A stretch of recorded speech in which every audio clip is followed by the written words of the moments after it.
Hello everyone, good morning. मैं Pravesh Sharma, welcome back to my channel. तो आज की इस वीडियो में हम देख रहे हैं बच्चों के लिए लिखी गई किसी भी पुस्तक का महत्वपूर्ण विश्लेषण, critical analysis of any book retain for children. ये जो टॉपिक है वह paper 4 language across the curriculum का असाइनमेंट का टॉपिक है। तो किसी भी पुस्तक का महत्वपूर्ण विश्लेषण करने के लिए पुस्तक के बारे में पूरी जानकारी होनी चाहिए।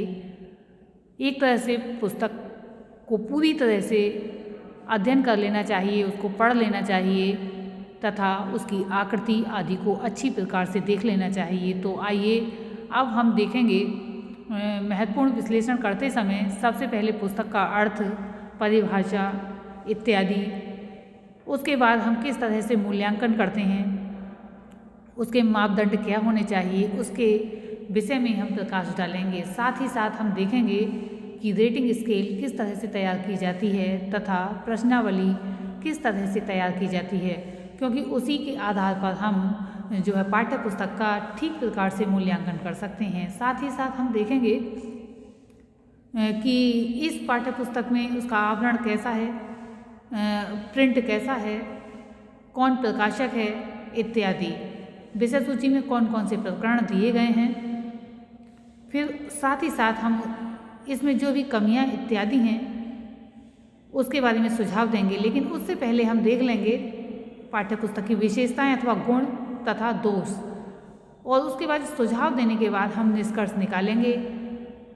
तो आइए शुरू करते हैं बच्चों के लिए लिखी गई किसी भी पुस्तक का महत्वपूर्ण विश्लेषण हम डीपली करेंगे और पाठ्य पुस्तक का अर्थ, परिभाषा हम संक्षेप में देंगे। ये बात हमें ध्यान रख लेनी चाहिए, लेकिन हम उसके विषय में विस्तार से पढ़ अवश्य लेंगे क्योंकि किसी भी पाठ्य पुस्तक का विश्लेषण करने से पहले हमें उसके बारे में सारी जानकारी होनी चाहिए कि मान लीजिए पाठ्य पुस्तक होती क्या है, उसे किस तरह से जो है विद्वानों ने परिभाषित किया है इत्यादि। तो आइए इसी टॉपिक को शुरू करते हैं। टॉपिक है पाठ्य पुस्तक की अवधारणा, कॉन्सेप्ट ऑफ टेक्स्ट बुक। तो आइए इसी संदर्भ में हम देखते हैं किसी विषय के ज्ञान को जब एक स्थान पर पुस्तक के रूप में संगठित ढंग से प्रस्तुत किया जाता है तो उसे पाठ्य पुस्तक की संज्ञा प्रदान की जाती है।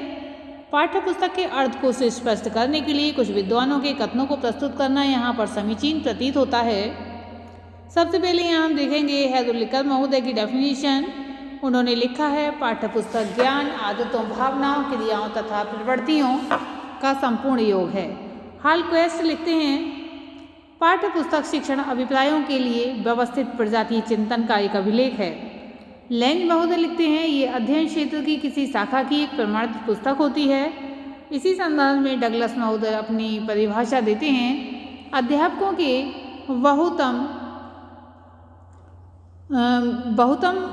बहुमत में कहें, बहुमत में यहाँ पर जो लिखा हुआ है ये यहाँ पर होगा बहुमत।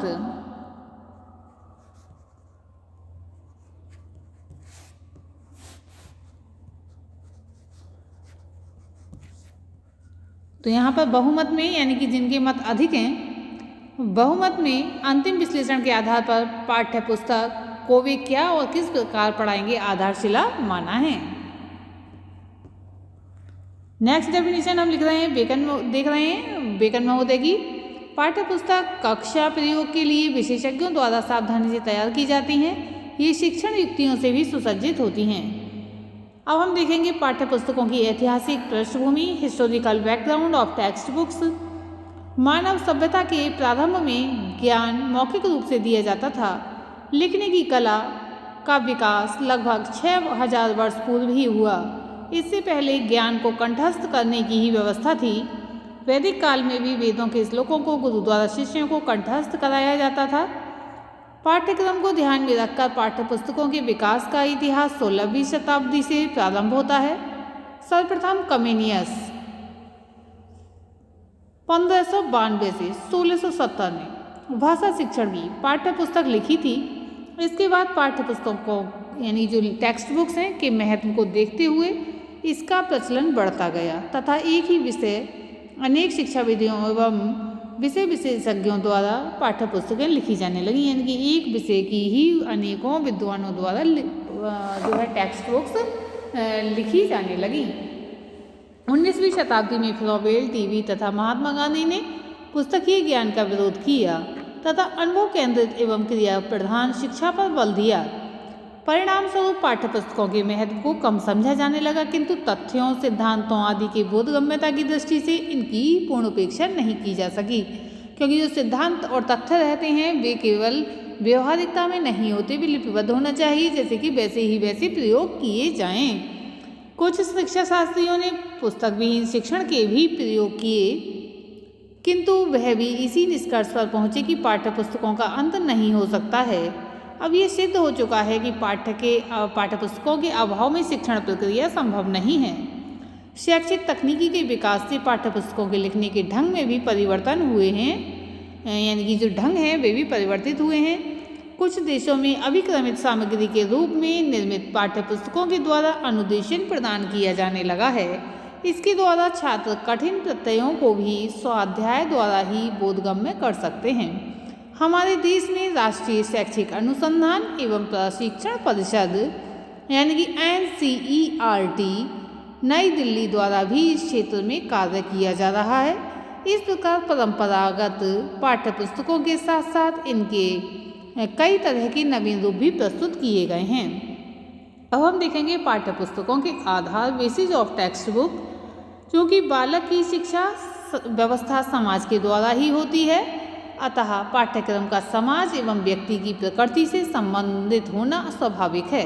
साथ ही प्रत्येक समाज अपने विद्यालयों से ये अपेक्षा भी करता है कि ये न केवल संस्कृति का संरक्षण करें, बल्कि संस्कृति की प्रमुख बातों को एक पीढ़ी से दूसरी पीढ़ी तक प्रसारित भी करें। इसका तात्पर्य यह है कि पाठ्यक्रम के निर्धारण में व्यक्ति एवं समाज की प्रकृति के साथ साथ विद्यालयों में प्रस्तुत की जाने वाली अंतर्वस्तु एवं अनुभवों की प्रकृति पर भी ध्यान देना आवश्यक है। इस प्रकार पाठ्यक्रम निर्माण के मुख्य आधार स्तंभ ये तीनों अर्थात समाज, व्यक्ति व सांस्कृतिक विरासत हैं, जिन्हें पाठ्यक्रम का आधार भी कहा जा सकता है। ये तीनों एक दूसरे से इस प्रकार सह संबंधित हैं कि इन्हें अलग नहीं किया जा सकता। फिर भी अध्ययन की सुविधा के लिए इन निम्न प्रमुख आधारों के रूप में विभाजित किया जा सकता है, जिसमें सबसे पहला आधार है दार्शनिक आधार, फिलोसॉफिकल बेसिस। दूसरा है सामाजिक आधार, सोशियोलॉजिकल बेसिस। तीसरा है मनोवैज्ञानिक आधार, साइकोलॉजिकल बेसिस तथा चौथा है वैज्ञानिक आधार, साइंटिफिक बेसिस। यहाँ पर अभी इनका वर्णन करना उचित नहीं है, आगे इनका वर्णन किया जाएगा। यहाँ हम देख रहे हैं पाठ्यपुस्तकों के प्रकार, टाइप्स ऑफ टेक्स्ट बुक्स। पाठ्यपुस्तकों को सामान्यतः 3 वर्गों में विभाजित किया जा सकता है, जिसमें आती हैं सबसे पहले सामान्य पाठ्यपुस्तकें, जनरल टेक्स्ट बुक्स। ये पुस्तकें किसी विषय विशेष पर सामान्य अध्ययन की दृष्टि से लिखी जाती हैं। इसमें किसी निर्धारित पाठ्यक्रम को आधार नहीं बनाया जाता है तथा प्रकरणों को विषय सामग्री की उपलब्धता एवं उपयोगिता की दृष्टि से विस्तार प्रदान किया जाता है। ये पुस्तकें विशेष रुचि वाले विद्वानों द्वारा लिखी जाती हैं। ये पुस्तकें शिक्षकों एवं शिक्षार्थियों के लिए सहायक पुस्तकों का कार्य करती हैं। इनका प्रयोग उच्चतर माध्यमिक कक्षाओं या उनसे ऊपर की कक्षाओं में किया जाता है। दूसरा पॉइंट में हम देख रहे हैं दूसरे प्रकार की पुस्तकें पाठ्यक्रम पर आधारित पुस्तकें, textbooks according to curriculum. इस प्रकार की पाठ्यपुस्तकें किसी निश्चित पाठ्यक्रम के आधार पर किसी निश्चित कक्षा स्तर के लिए लिखी हुई होती हैं। यद्यपि इन पुस्तकों का विस्तार क्षेत्र सीमित होता है, किंतु विद्यार्थियों के लिए ये बहुत उपयोगी होती हैं, क्योंकि ये पाठ्यक्रम से सीधे जुड़ी हुई होती हैं। इन पाठ्यपुस्तकों के निर्माण में शिक्षण उद्देश्यों को विशेष महत्व दिया जाता है। विद्यार्थियों में इन्हीं पुस्तकों का सर्वाधिक प्रचलन होता है। इस प्रकार की पाठ्यपुस्तकें सभी कक्षाओं में प्रयुक्त की जाती हैं। अब हम देख रहे हैं संदर्भ पुस्तकें यानी कि रेफरेंस बुक्स। ये विशिष्ट प्रकार की पुस्तकें होती हैं तथा इसमें विस्तृत ज्ञान का समावेश होता है। इनमें तथ्यों, प्रत्ययों, सूत्रों, घटनाओं आदि की व्याख्या गहनता से की जाती है। शिक्षक इनका प्रयोग संदर्भों के अनुरूप में करता है, इसलिए इन्हें संदर्भ पुस्तकें कहा जाता है। उच्च कक्षाओं के शिक्षण में इन पुस्तकों का अध्ययन एवं प्रयोग होता है, उपयुक्त होता है। अन्य प्रकार की भी पुस्तकें होती हैं, लेकिन हमारे यहाँ जो पाठ्यक्रम में इन्हीं पुस्तकों का ज़्यादा महत्व है, अतः इन्हीं का वर्णन किया गया है। अब हम देखेंगे अच्छी पाठ्य पुस्तकों की विशेषताएं। Main characteristics of a good book text book. अच्छी पाठ्य पुस्तक में कुछ गुण होने चाहिए जो इस प्रकार से हैं। विषय वस्तु का प्रस्तुतिकरण बालकों के मानसिक स्तर के अनुरूप होना चाहिए। विषय वस्तु का संगठन तार्किक एवं मनोवैज्ञानिक ढंग से होना चाहिए। व्याख्या, स्पष्टीकरण, उदाहरणों आदि की सहायता से विषय का सरलीकरण किया जाना चाहिए।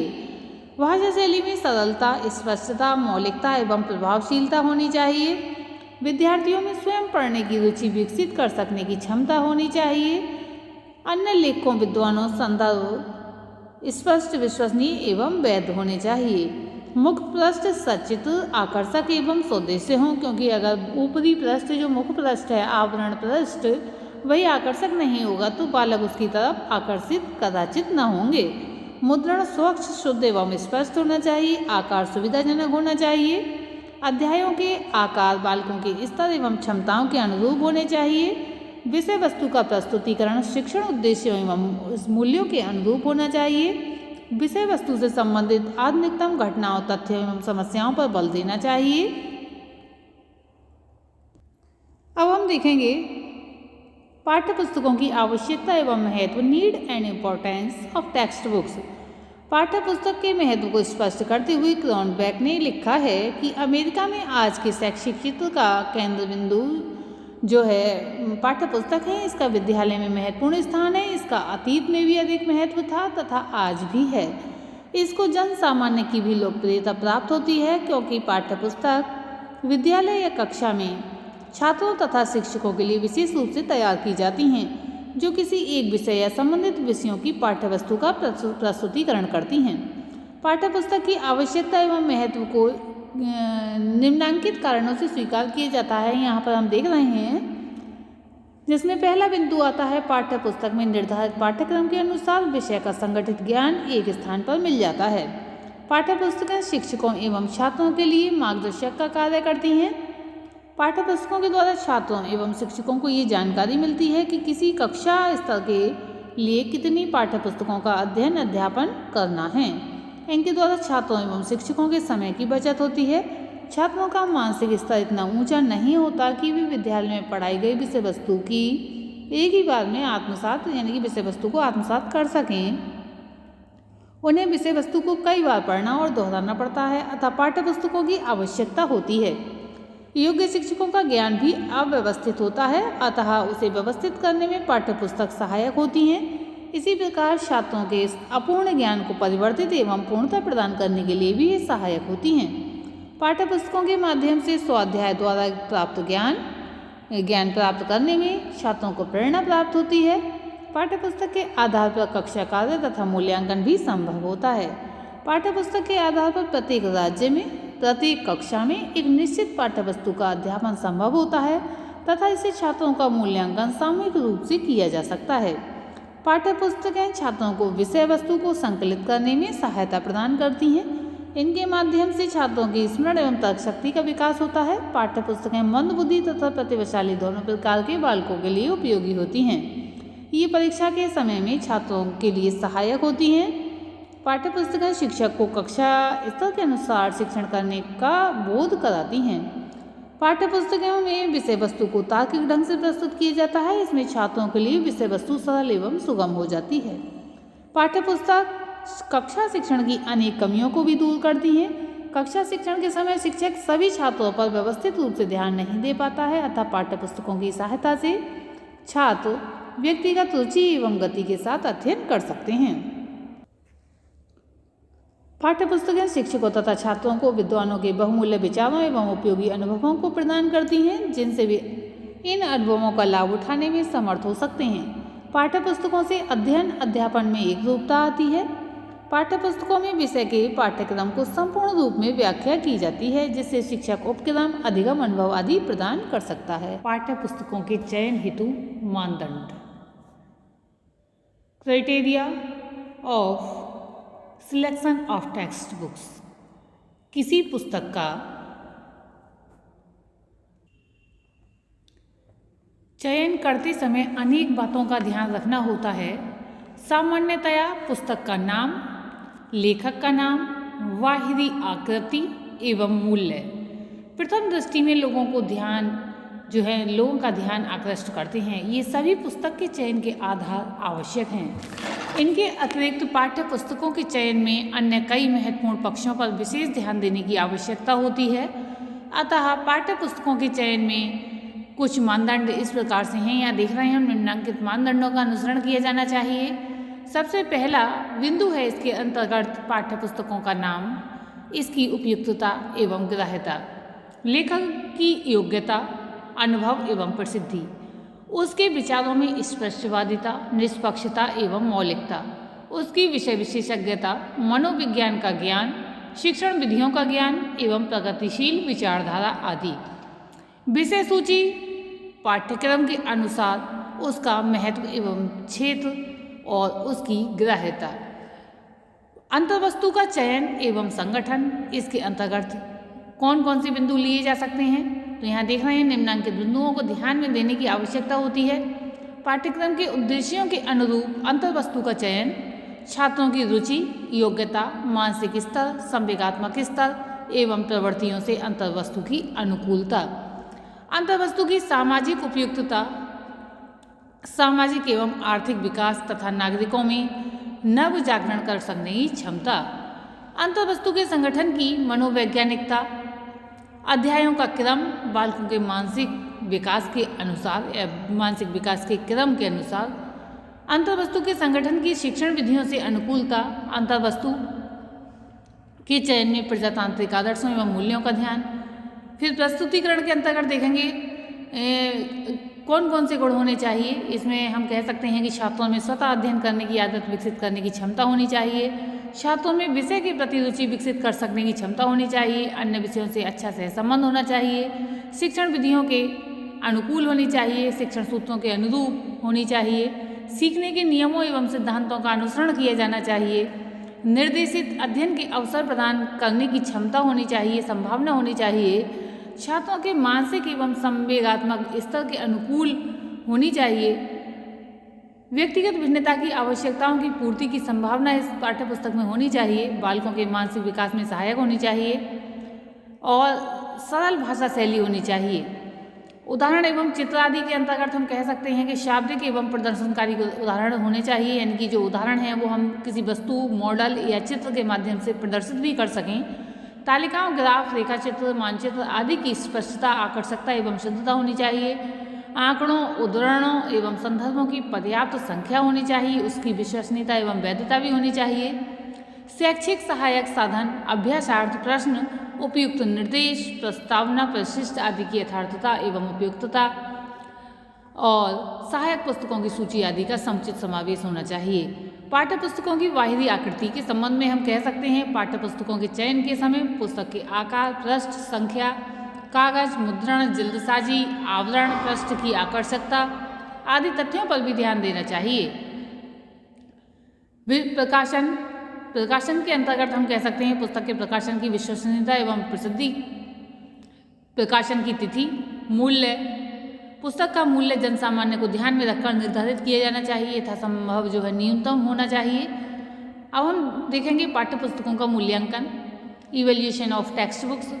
पाठ्य पुस्तकों की उपयुक्तता के मूल्यांकन हेतु दो विधियों का प्रयोग किया जा सकता है, संख्यात्मक मान निर्धारण पैमाना विधि, रेटिंग स्केल मेथड, और दूसरा है प्रश्नावली अथवा चिन्हांकन सूची। और हम दोनों का भी प्रयोग कर सकते हैं, यानी कि इन दोनों विधियों का भी प्रयोग कर सकते हैं, यानी कि संख्यात्मक मान निर्धारण पैमाना विधि का भी प्रयोग कर सकते हैं, यानी कि रेटिंग स्केल मेथड का भी प्रयोग कर सकते हैं, और क्वेश्चनर और चेक लिस्ट मेथड का, यानी कि प्रश्नावली तथा चिन्हांकन सूची में विधि का भी प्रयोग कर सकते हैं। तो संख्यात्मक मान निर्धारण पैमाना विधि क्या होती है, इसके विषय में हम बताएंगे। इस विधि में पाठ्य पुस्तक मूल्यांकन के कुछ मानदंड निश्चित किए जाते हैं। इन मानदंडों को एक तालिका में प्रस्तुत जो है किया जाता है। पाठ्य पुस्तकों की विशेषताओं के अनुभव के आधार पर तालिका में दिए गए मानदंडों को ध्यान में रखते हुए पुस्तक की रेटिंग, यानी कि परिमाणात्मक या संख्यात्मक मान देना, करनी होती है। सामान्यतः रेटिंग की जो है 5 श्रेणियाँ दी जाती हैं, जिनके लिए संख्यात्मक मान निश्चित होता है। मानदंड के अनुसार मूल्यांकनकर्ता की जैसी सम्मति होती है, उसी प्रकार की श्रेणी के नीचे वह सही निशान लगाकर रेटिंग चिन्हित कर देता है। रेटिंग की श्रेणियाँ एवं उनके संख्यात्मक मान इस प्रकार निर्धारित किए जाते हैं। यहाँ हम देख रहे हैं श्रेणी है सर्वोत्तम सबसे प्रथम नंबर पर, उत्तम, औसत, निकृष्ट और अति निकृष्ट। इसके लिए मान निर्धारित क्या किए गए हैं, तो जो सर्वोत्तम है उसके लिए 5 संख्या दी गई है, उत्तम के लिए 4, औसत के लिए 3, निकृष्ट के लिए 2, अति निकृष्ट के लिए 1। अब हम देखेंगे रेटिंग स्केल। यहाँ तालिका दी गई है, नीचे दी गई तालिका में मूल्यांकन के मानदंडों तथा रेटिंग श्रेणियों को दर्शाया गया है। रेटिंग स्केल किस तरह से करते हैं हम?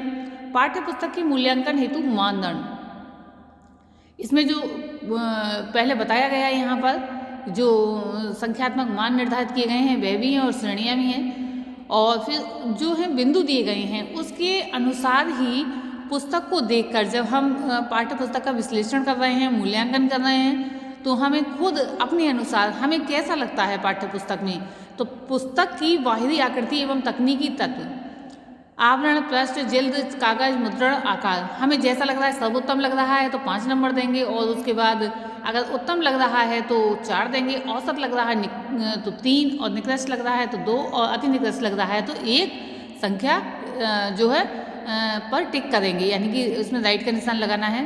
संगठन के अंतर्गत कुछ बिंदु दिए गए हैं, इसी तरह से प्रस्तुतिकरण, उदाहरण आदि दिए गए हैं।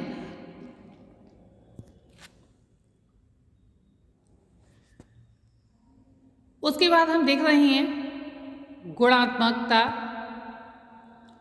वास्तविकता। 5 नंबर पर चित्र, मानचित्र, चार्ट, ग्राफ आदि। इसमें आकार, चित्र, मानचित्र, चार्ट, ग्राफ आदि का उपयुक्तता, स्पष्टता, शुद्धता तथा वास्तविकता, विषय वस्तु से संबंध, व्यापकता, शिक्षकों की दृष्टि से उपयोगिता, छात्रों की दृष्टि से उपयोगिता, प्रश्नों का चयन, प्रश्नों की प्रेरणादायक शक्ति, संदर्भ एवं निर्देशन, व्यवहारिकता, शिक्षण की दृष्टि से महत्व, छात्रों की दृष्टि से महत्व, नवीनता एवं पूर्णता, भूमिका, परिशिष्ट एवं अनुक्रमणिका, उद्देश्यपूर्णता, कर रहे हैं नहीं, व्यवस्थापन, महत्व, व्यवहारिकता, पूर्णता। अब यहाँ पर योग दिखा देते हैं, जो भी हम अंक देते हैं और कुल योग दे देते हैं। पाठ्य पुस्तक के संबंध में निर्णय लेते हैं। रेटिंग स्केल विधि से पाठ्य पुस्तक के आंतरिक तत्वों की जांच तो हो जाती है, किंतु अन्य पॉइंट हमें खुद लिखने होते हैं, जैसे लेखक की योग्यता, अनुभव, विषय विशेषज्ञता, प्रकाशक का अनुभव, विश्वसनीयता, प्रकाशन की तिथि, आकार आदि, प्रश्नों आदि की संख्या। अब हम देखेंगे प्रश्नावली अथवा चिन्हांकन सूची विधि। अब इसमें क्या है, इस विधि में पाठ्य पुस्तक का मूल्यांकन एक प्रश्नावली के आधार पर किया जाता है। प्रश्नों के उत्तर हाँ अथवा नहीं के रूप में देने होते हैं। सामान्यतः प्रश्नावली में ही प्रश्नों के सामने हाँ नहीं लिखा होता है। मूल्यांकनकर्ता को प्रश्नों के आधार पर पुस्तकों का आकलन करके हाँ अथवा नहीं को चिन्हित करना होता है। इस प्रकार पाठ्य पुस्तक के बारे में निर्णय लिया जा सकता है कि वह कहाँ तक छात्रों के लिए उपयुक्त हैं। पाठ्य पुस्तक के मूल्यांकन हेतु एक सामान्य प्रश्नावली इस प्रकार हो सकती है, यहाँ हम देख रहे हैं। क्या यह पाठ्यक्रम से संबंधित है? क्या इसमें पाठ्य वस्तु का प्रस्तुतिकरण व्यवस्थित, क्रमबद्ध एवं मनोवैज्ञानिक ढंग से किया गया है? क्या इसमें उपयुक्त प्रश्नावली जो है प्रस्तुतिकरण का ढंग, वाक्यों की रचना एवं संगठन आदि के लिए उपयुक्त है?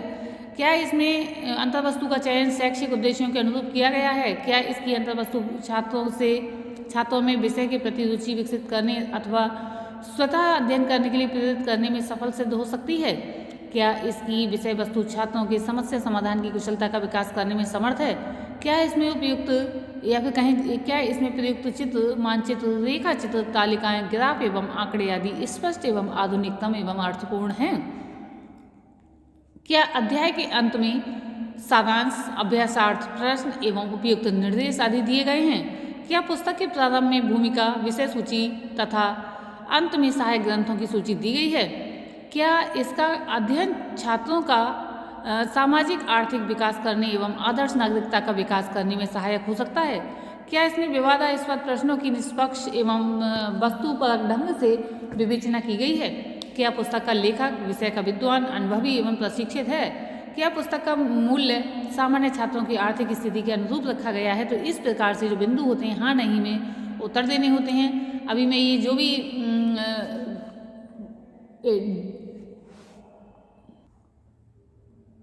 तालिकाएं बताई गई हैं यहाँ पर पूर्ण रूप में दिखाई जा रही हैं। अगर आपको स्क्रीनशॉट लेना है तो ले सकते हैं।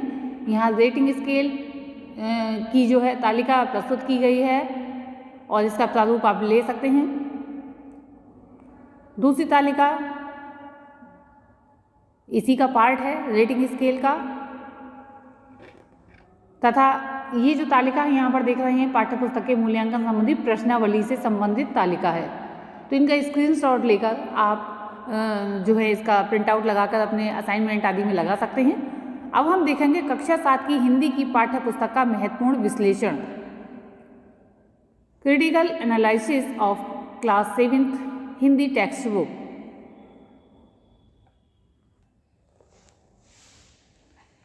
तो यहाँ पर सबसे पहले आता है मुख्य पृष्ठ। कक्षा 7 की हिंदी की पाठ्य पुस्तक का, तो यहाँ हम देख रहे हैं मुख्य पृष्ठ कक्षा 7 की हिंदी की पाठ्य पुस्तक का, यहाँ पर कुछ मिस्टेक्स हो गई शब्दों में टाइपिंग में। तो मुख्य पृष्ठ सुंदर एवं आकर्षक है तथा अपने उद्देश्य की पूर्ति में समर्थ है। तो यहाँ पर हम देख रहे हैं कक्षा 7 की हिंदी की पाठ्य पुस्तक, ये इसका मुख्य पृष्ठ है, आकर्षक है, इस पे चित्र भी बने हुए हैं तथा रंगों का संयोजन भी बहुत सुंदर किया गया है। बालकों के स्तर के अनुकूल है और बालक शायद इसमें बहुत ज़्यादा रुचि लेंगे।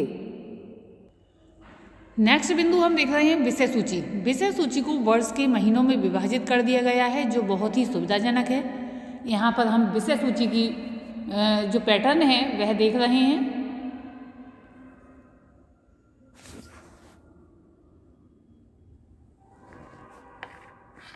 ये है कक्षा 7 की विषय सूची जो कि महीनों में विभाजित कर दी गई है कि किस महीने में कौन सा पाठ पढ़ाया जाना है।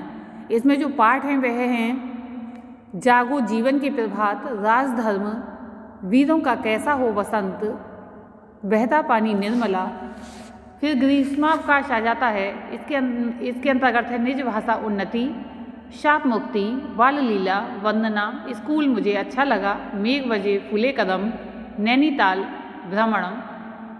अब हम देखेंगे प्रथम सत्र परीक्षा के लिए सत्साहस, कलम आज उनकी जय बोल,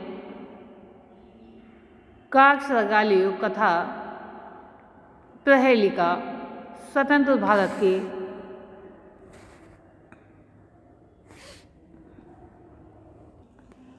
स्वतंत्र भारत के परमवीर जिसके हम मामा हैं। फिर आगे देखेंगे हम भविष्य का भय, मन भावन सावन, बालक ध्रुव, प्रार्थना पत्रम, क्या निराश हुआ जाए, वरदान मांगूंगा नहीं, गीतामृतम। इसके बाद है कर्तव्य पालन, मैं कवि कैसे बना, ईश्वर चंद्र विद्यासागर, परिशिष्टम, एक संसद नदी की। इस प्रकार इन पाठों में विभाजित किया गया है भारत रत्न महामना मदन मोहन मालवीय। फिर उसके बाद है पुनरावृत्ति, संपूर्ण पाठों का अभ्यास। इस प्रकार से यह है विषय सूची। यहाँ पर हम देख रहे हैं पुस्तक से संबंधित अन्य विवरण। पाठ्य पुस्तक का नाम, पाठ्य पुस्तक का नाम है दीक्षा, कक्षा 7, विषय हिंदी, मुद्रक एवं प्रकाशक पायनियर प्रिंटर्स आगरा, प्रकाशन भी वही है, संस्करण संशोधित, शिक्षा सत्र 2021-22, ISBN क्रमांक आपको देखना होगा क्योंकि आप जिस पुस्तक का कार्य करेंगे उसी का यहाँ पर नंबर अंकित किया जाएगा। मूल्य निःशुल्क, मुख्य संरक्षक श्रीमती रेणुका कुमार, अपर मुख्य सचिव बेसिक शिक्षा उत्तर प्रदेश, संरक्षक श्री विजय किरण आनंद, महानिदेशक स्कूल शिक्षा उत्तर प्रदेश, निर्देशक डॉक्टर सर्वेंद्र विक्रम बहादुर सिंह, निर्देशक राज्य शैक्षिक अपर प्रबंधक उत्तर प्रदेश, समीक्षा श्री श्याम किशोर तिवारी, परामर्श प्रोफेसर के सी त्रिपाठी, NCERT नई दिल्ली। लेखन एवं संपादन डॉक्टर राम सुधाकर सिंह, डॉक्टर प्रतिभा गोस्वामी। चित्रांकन श्री चुन्नीलाल पांचाल, श्री राजेश प्रजापति। Computer layout Shri Rajkumar. तो इस प्रकार से ये अन्य विवरण है। अब हम इस पाठ्य पुस्तक का जो है रेटिंग स्केल करेंगे। पहले हमें जैसा भी लगता है उसको यहाँ पर अंकित करेंगे। ये वही जो कि पहले विवरण में बताई गई थी। पाठ्य पुस्तक के मूल्यांकन संबंधी प्रश्नावली, उसके बारे में भी हम यहाँ पर हाँ नहीं को अंकित करेंगे। अब हम देखेंगे पाठ्य पुस्तक की प्रमुख विशेषताएं, main characteristics of A text books. अच्छी पाठ्य पुस्तक में, यानी कि जो कक्षा 7 की पाठ्य पुस्तक है, इस पाठ्य पुस्तक में जो गुण हैं इस प्रकार से हैं। पाठ्य वस्तु का प्रस्तुतिकरण बालकों के मानसिक स्तर के अनुरूप है। विषय वस्तु का संगठन तार्किक एवं मनोवैज्ञानिक है। आख्या स्पष्टीकरण उदाहरणों आदि की सहायता से विषय का सरलीकरण किया गया है। भाषा शैली में सरलता, स्पष्टता, मौलिकता एवं प्रभावशीलता है। विद्यार्थियों में स्वयं पढ़ने की रुचि विकसित कर सकने की क्षमता है। अन्य लेखकों विद्वानों के संदर्भ स्पष्ट, विश्वसनीय एवं वैध हैं। मुख्य पृष्ठ सचित्र एवं आकर्षक एवं सौदेश्य है, जो कि अभी हमने देखा ही था। मुद्रण स्वच्छ, शुद्ध एवं स्पष्ट है। आकार सुविधाजनक है, बालक अपने बैग में आराम से रखकर ले जा सकते हैं, ला सकते हैं। अध्यायों के आकार बालकों के स्तर एवं क्षमताओं के अनुरूप है। विषय वस्तु का प्रस्तुतिकरण शिक्षण उद्देश्यों एवं मूल्यों के अनुरूप है। जैसे कि एक एग्जाम्पल लिया था, क्या निराश हुआ जाए, या दूसरे कोई भी तथ्य दिए गए हैं, संसद की एक नदी इत्यादि, या जिनके हम मामा हैं। आजकल ऐसे ही मामा नजर आ रहे हैं, यानी कि लोग अपना बना लेते हैं और उन्हीं को धोखा दे देते हैं। तो इस प्रकार के पाठों का समावेश है, इससे बालकों को बहुत कुछ सीखने को मिलता है। विषय वस्तु से संबंधित आधुनिकतम घटनाओं, तथ्यों तथा समस्याओं पर बल दिया गया है। विषय वस्तु के अनुकूल चित्रों, मानचित्रों, रेखा चित्रों आदि का प्रस्तुतिकरण है। हम यहाँ पर चित्र आदि और भी यहाँ पर प्रिंट आउट चिपका सकते हैं अगर असाइनमेंट बना रहे हैं तो। विषय सूची, शब्दावली, संदर्भ ग्रंथ सूची, निर्देश, नियमावली आदि का समावेश किया गया है। चिंतन एवं नवीन विचारों का प्रस्तुतिकरण इसमें अच्छा मिलता है। विषय वस्तु से किसी की भी भावनाओं को आघात न पहुंचना, अर्थात धर्मनिरपेक्षता की भावना पर जो है विशेष इसका ध्यान रखा गया है। जाति, धर्म आदि से संबंधित कोई भी पार्ट इसमें नहीं है, जिससे कि किसी जाति विशेष को कोई भी ठेस पहुंचे।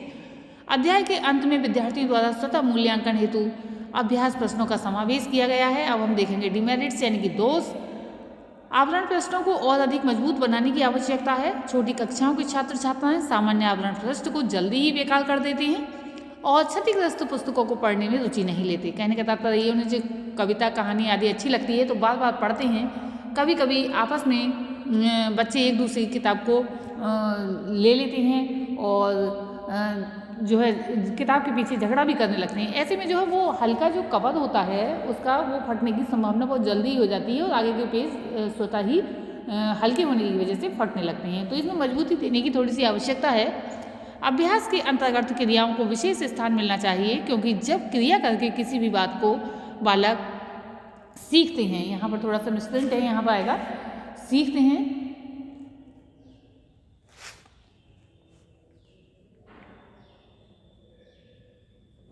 सीखते हैं तो उनकी मन मस्तिष्क पर उसकी छाप जो है स्थायी हो जाती है।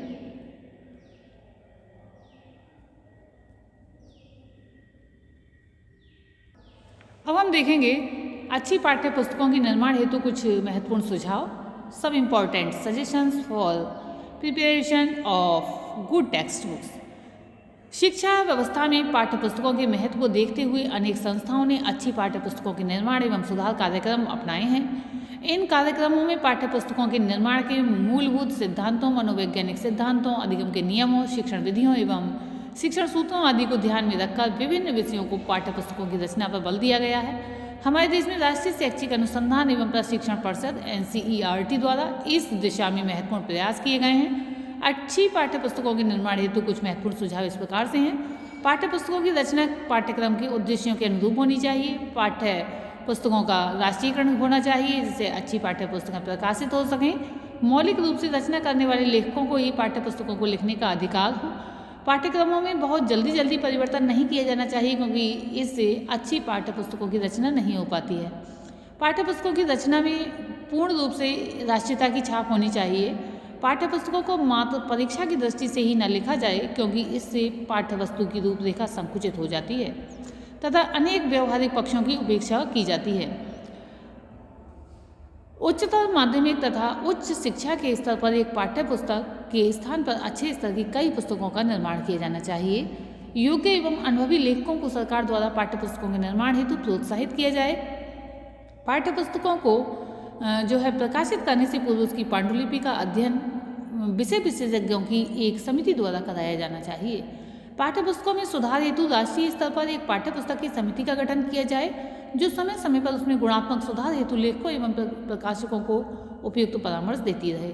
पाठ्य पुस्तकों की विषय वस्तु किसी समुदाय या वर्ग विशेष की भावनाओं को ठेस पहुंचाने वाली नहीं होनी चाहिए। पाठ्य पुस्तकों के निर्माण एवं चयन में व्यक्तिगत, वर्गगत एवं राजनीतिगत हस्तक्षेप स्वीकार नहीं किया जाना चाहिए। पाठ्य पुस्तकों में आवश्यकता अनुसार चित्र, मानचित्र, ग्राफ, आंकड़े आदि का प्रयोग आवश्यक होना चाहिए। अच्छी पाठ्य पुस्तकों के निर्माण में राष्ट्रीय एवं राज्य स्तर पर अनुभवी एवं योग्य लेखकों एवं गोष्ठियाँ एवं सम्मेलन आयोजित किए जाने चाहिए। पाठ्य पुस्तकों के मूल्य पर राज्य सरकार द्वारा नियंत्रण रखा जाना चाहिए तथा मूल्य कम करने के लिए प्रकाशकों की सहायता या अनुदान दिया जाना चाहिए। अब हम देखेंगे कंक्लूजन यानी कि निष्कर्ष। निष्कर्ष रूप में हम कह सकते हैं कि हिंदी विषय के लिए पाठ्यपुस्तक कक्षा के स्तर के अनुसार बहुत ही उचित है, क्योंकि ये शैक्षिक उद्देश्यों को पूरा करने में समर्थ प्रतीत होती है और साथ ही साथ छात्रों की आयु के अनुसार इसमें चित्र, मानचित्र, रेखाचित्र, तालिका, ग्राफ आदि का स्पष्ट और शुद्ध रूप प्रतीत होता है। साथ ही साथ अध्याय के अंत में सारांश और